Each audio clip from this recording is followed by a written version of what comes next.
Hello and welcome. You're watching UTV Live at 6. Good evening. These are the stories making the headlines. More than 40 suspected cases of blue tongue virus have now been identified in cattle in County Down following further testing. The consequences of this are potentially very, very significant, and that's why we're taking this with the utmost severity. Serious pressures in our emergency departments, with patients waiting for more than 19 hours to be seen at Craigavon Area Hospital. And as protesters clash over the Palestinian flag at Belfast City Hall, retailers appeal for calm during the busy festive season. Also tonight, she's a cut above the rest. We meet the award-winning hairdresser whose story has a very happy ending. And it's all feeling very festive here at City Quays Garden for the Christmas tree lights switch on. But what does the weather have in store for the next couple of days? I'll have all of the details later with the forecast.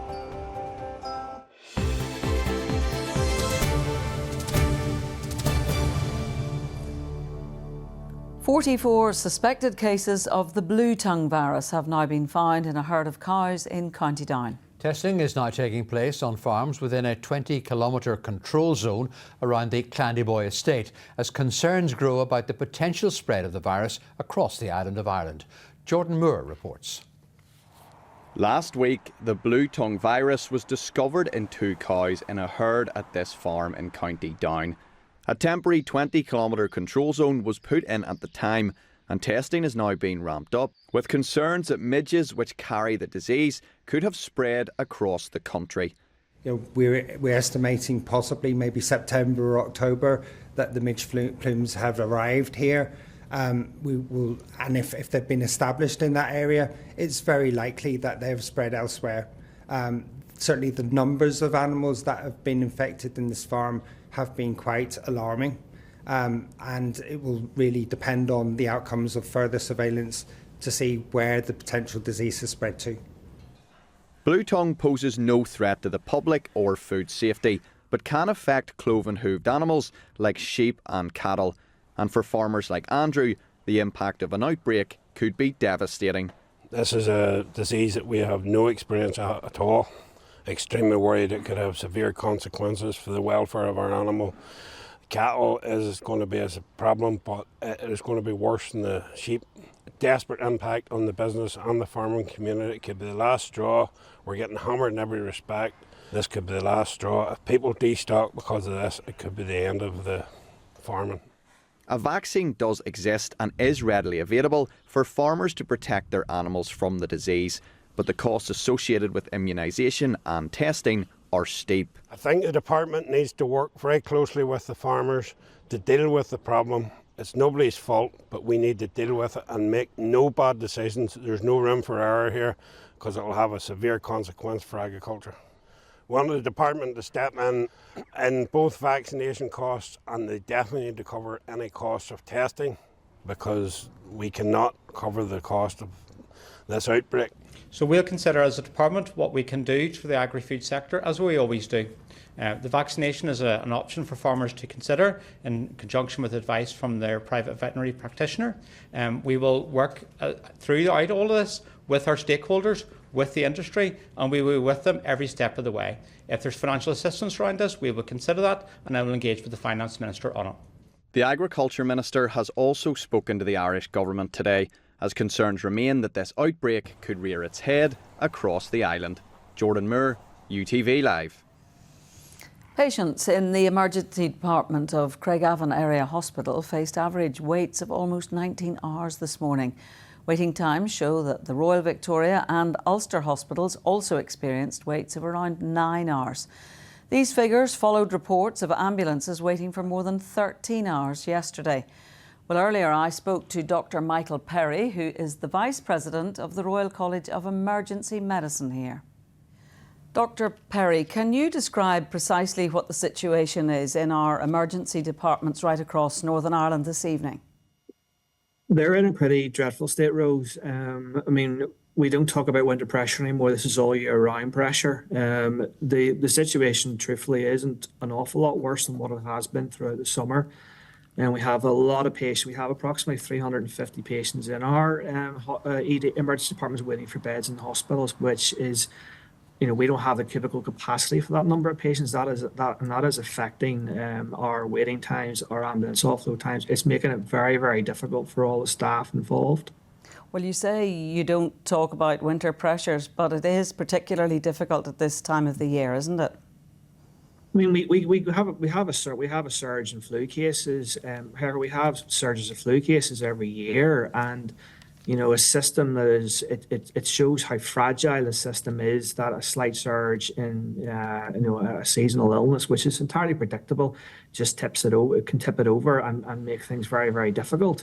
I did media this time last year and said exactly the same things. And, we predicted in November with the winter preparedness plan when it came out that things were going to remain very difficult. And, here we are having the same discussions this year again. And do you believe that the executive's winter plans have everybody prepared correctly? The winter preparedness plan was much more cognizant of the issues facing the hospital network across Northern Ireland. However, we did feel that it was light on the actual actions and solutions of how we were going to not get into the same cycle of crisis that we have done for the last number of winters. Well, in a nutshell, how tough is it for staff and, in fact, for patients to manage in conditions like this? I can speak from the staff point of view, and I say it's incredibly difficult for staff. They're worked off their feet. This is not their fault. The long delays are not their fault to be seen. It causes moral injury to staff, which is recognised, and it's a very, very difficult scenario, a very difficult situation for them to work in. Truthfully, Rose, I can't imagine what it's like as a patient in this scenario.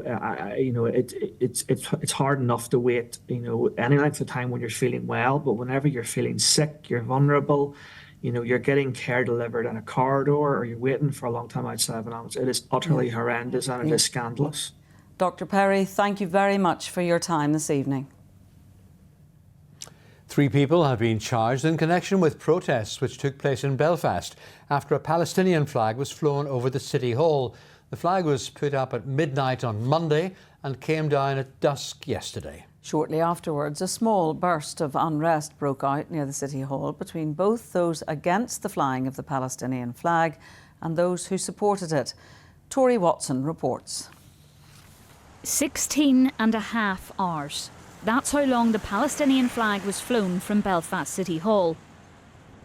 But just 2 hours after it came down, protesters clashed. The unrest was small and short-lived, with police on the scene within seconds. But despite being small, some city centre-based retailers have raised concerns about the re-emergence of ghosts from Christmas past. I don't think it's anywhere near the likely to be the same as the flag protests we saw before. Certainly the police, who we work with very closely, aren't telling us that. But, I think all we would say to anybody who wants to protest, and yes, it's your democratic right to protest, please keep it peaceful. Don't disrupt trade. And because this is such a vital time for our city centre, its traders. And of course, what we want to make sure is consumers have a good time as well. This is such an important time.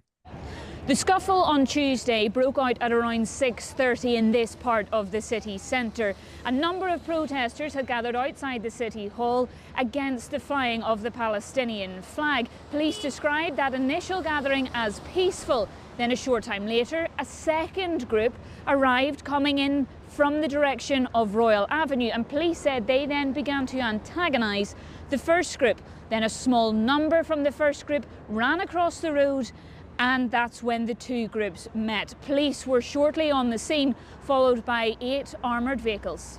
Earlier in the day, a High Court judge rejected an emergency legal bid to take down the flag before its scheduled removal time of dusk. It was pursued by a TUV member who is currently on holiday. The case was taken as part of a wider challenge around council voting procedures, which is due to be heard in the coming days. There was a strong and heavy visible police presence, and that flies in the face of the Belfast City Council legal advice that said that the decision to fly the flag of Palestine over City Hall wouldn't be contentional. It was contentional. Everybody knew it was going to be poor for good relations in the city, and that was evident last night. Certainly people don't want to see this type of violence on our streets, and I hope that over the next few days we can have a bit more perspective as to why we are here and how we got here in the first place. This is about the people of Gaza and the people of Palestine who have suffered horrendous genocide over the past number of days, and that is what this is about. Ultimately, it's not about phony culture wars that some people trying to turn it into. 3 people were arrested in connection to protests in the city and are due to appear in court before the end of the month. Tori Watson, UTV Live. Families who say that they've been left with unanswered questions following the death of a relative have told UTV that they feel burdened and unable to grieve. An event was held in Belfast earlier, organised by the Katie Trust, a charity named after Katie Simpson, who died in 2020. Her death was initially ruled as suicide before a murder case was opened. Here's our reporter, Stuart Robson. Carrying the memories of her daughter in her heart, even though it's been shattered.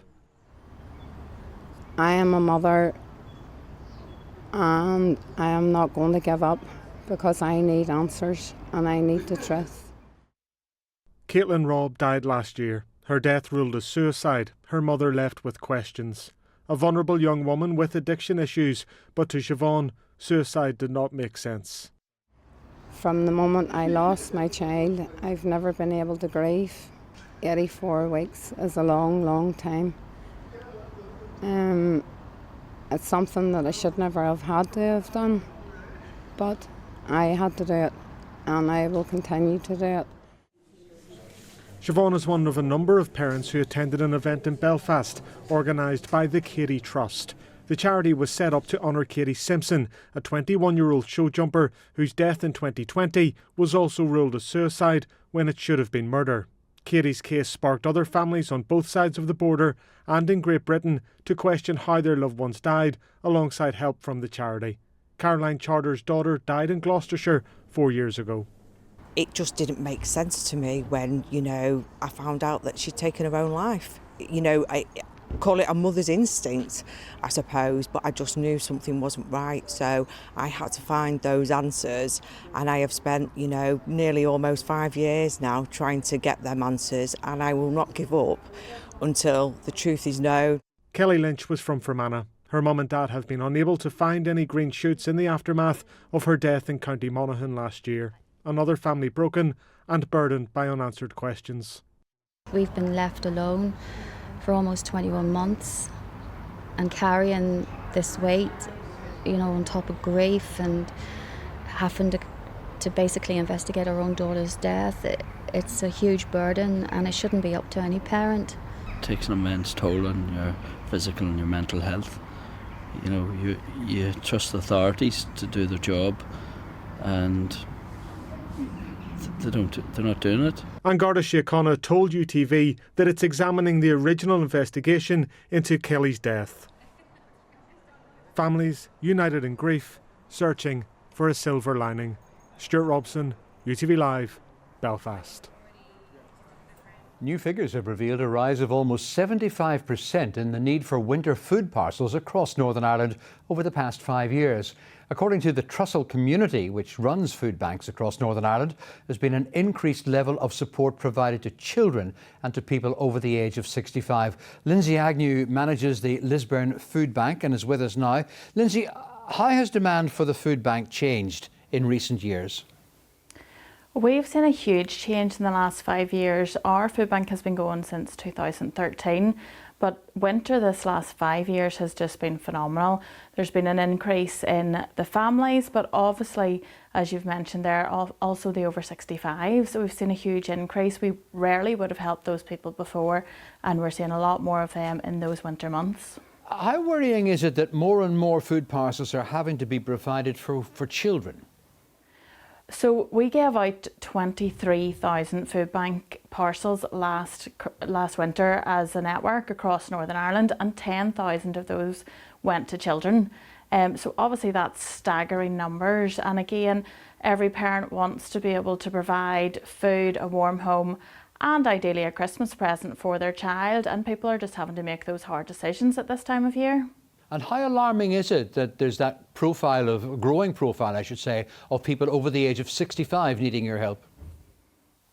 I mean, just this week alone, we've had several pensioners come in, and just the cost of heating their home and trying to eat has just got too much for them. They've had to come and get our help.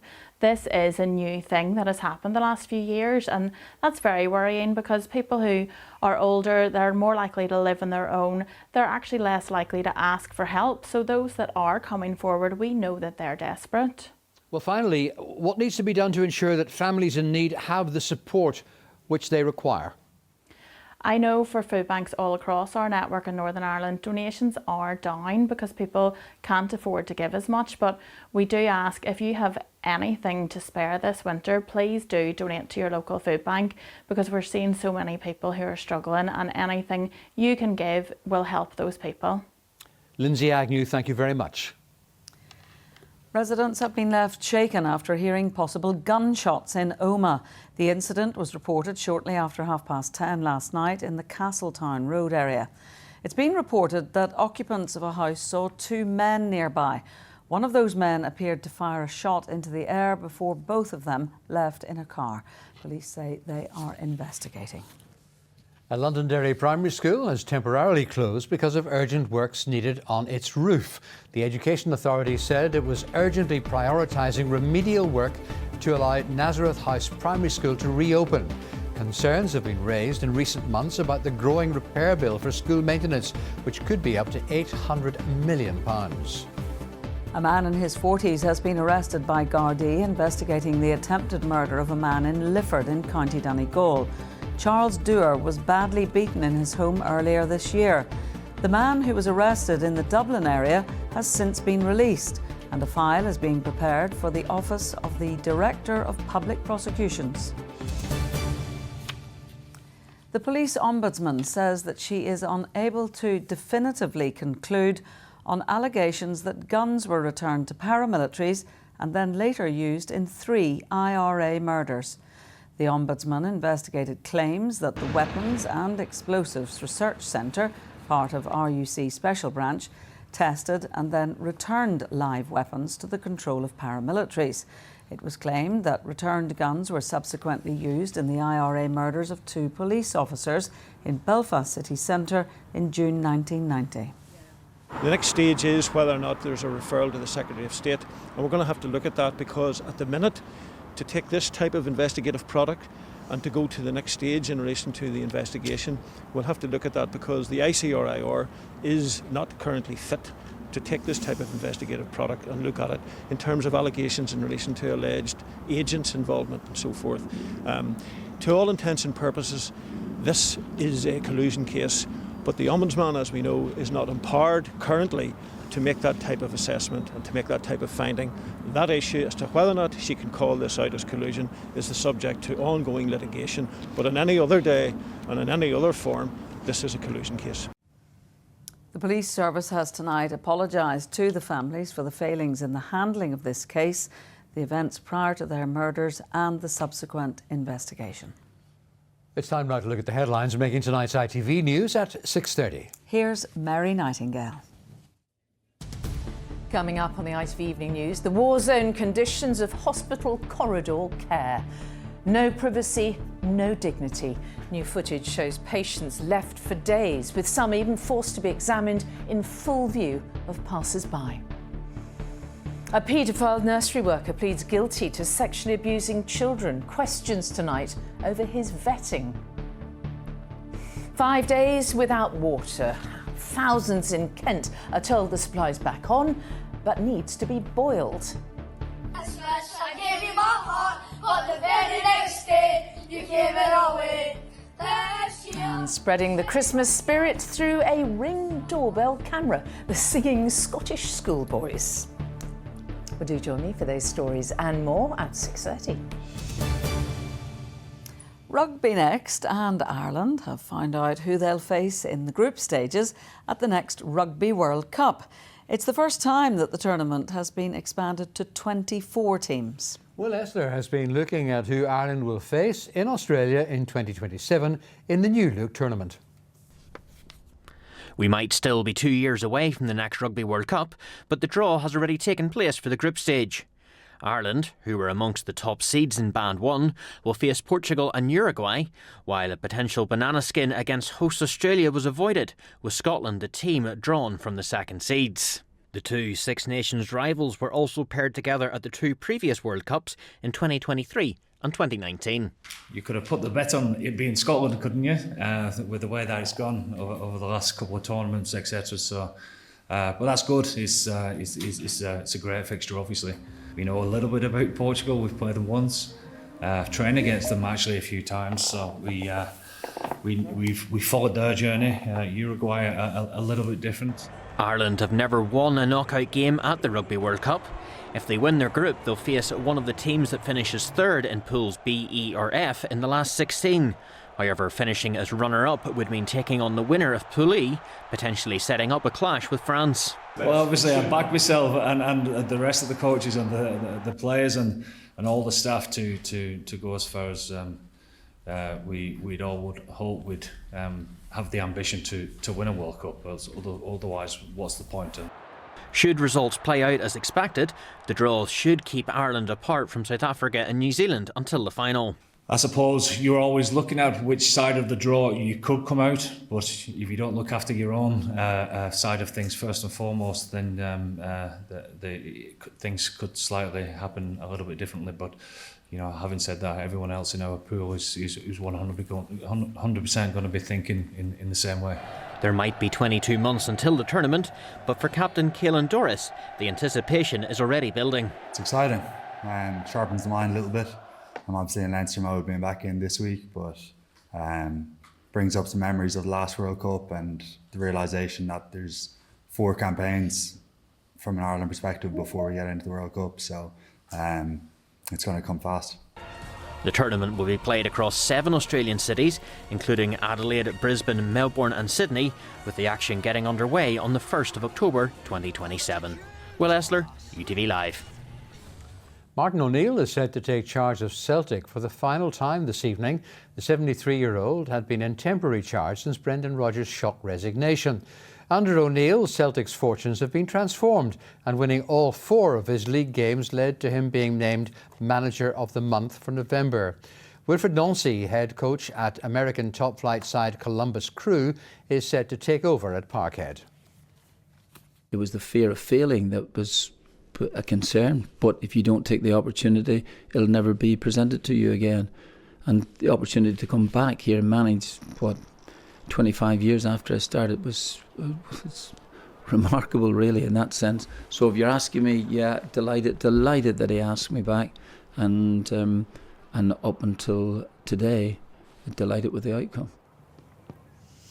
A 21-year-old Ballymena stylist who was fostered and then adopted by the current Irish Hairdresser of the Year, Simon Houston, has found success in her own right after winning Newcomer of the Year at the prestigious British Hairdressing Awards. Chloe Houston credits her dad's mentorship and guidance for achieving such success so early in her career. Eden Wilson has been to meet both of them in their Ballymena salon. Chloe Houston!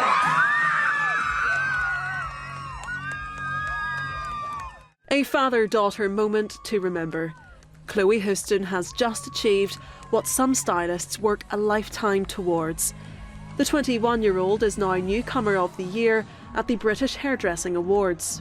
It was just like I expected nothing from it. I was just so happy to get through and be up against some of the finalists because their work was unreal too. It was just like a real, just the excitement. I just can't describe how it felt. Like I've won other things before, but nothing compared to that. Nothing compared to it. Do you like it? Kind of like a soft bitchy wave? Yeah. Okay, perfect. Back home in Ballymena, here's where it all began. Her dad's salon. Simon Houston fostered Chloe when she was just 8 years old, adopting her 2 years later. Her mum passed away and she had no family. So they knew that, and Chloe had a great relationship with her mum, so I think they knew that her mum maybe couldn't be replaced, and that as what she needed was a daddy to just come and care for her. And yeah, so I got that. I feel so privileged that that was me. For Chloe, it was a perfect match.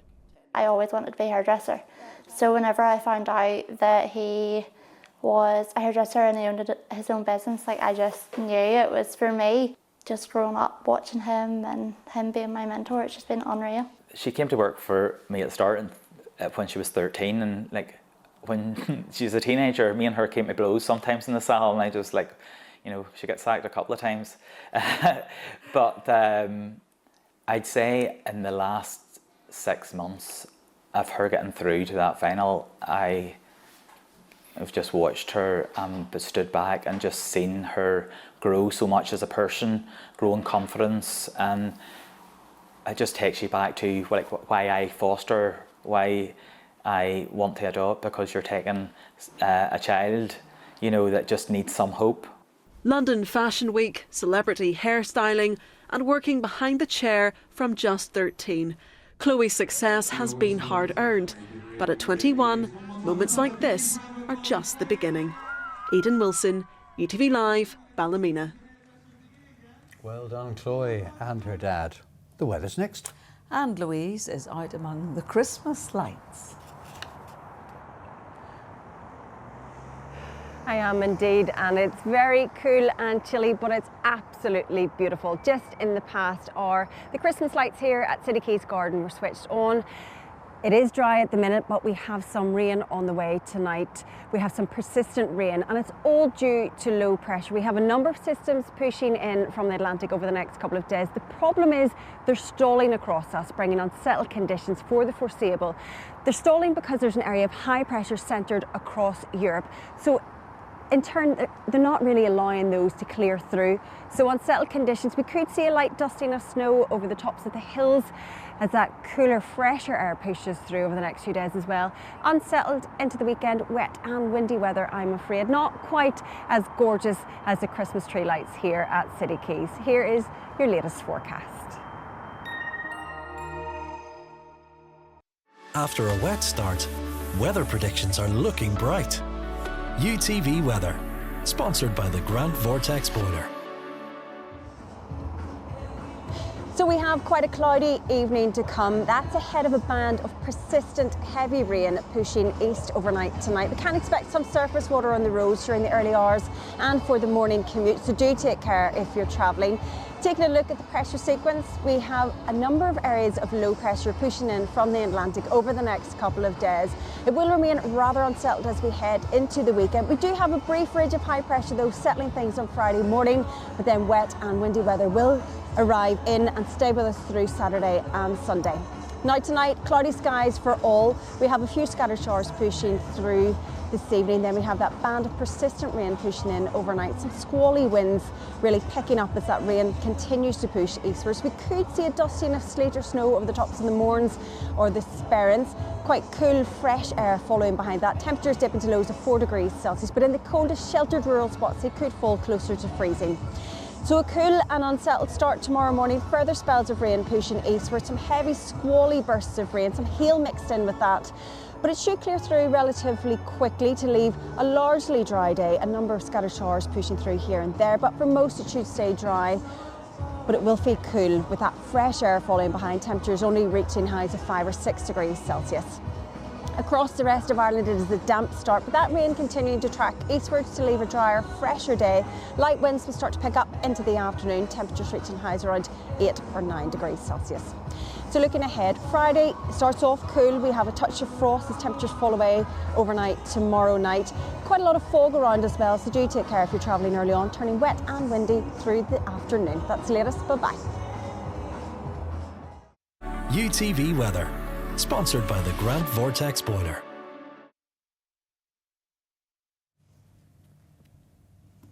So that's the very latest news, sport and weather this Wednesday, the 3rd of December. Paul will be back with the late bulletin just after 10 to 11. The ITV Evening News continues now with Mary Nightingale. So from Rose, from me and the rest of the Tea Time team on UTV Live, good evening. Good evening.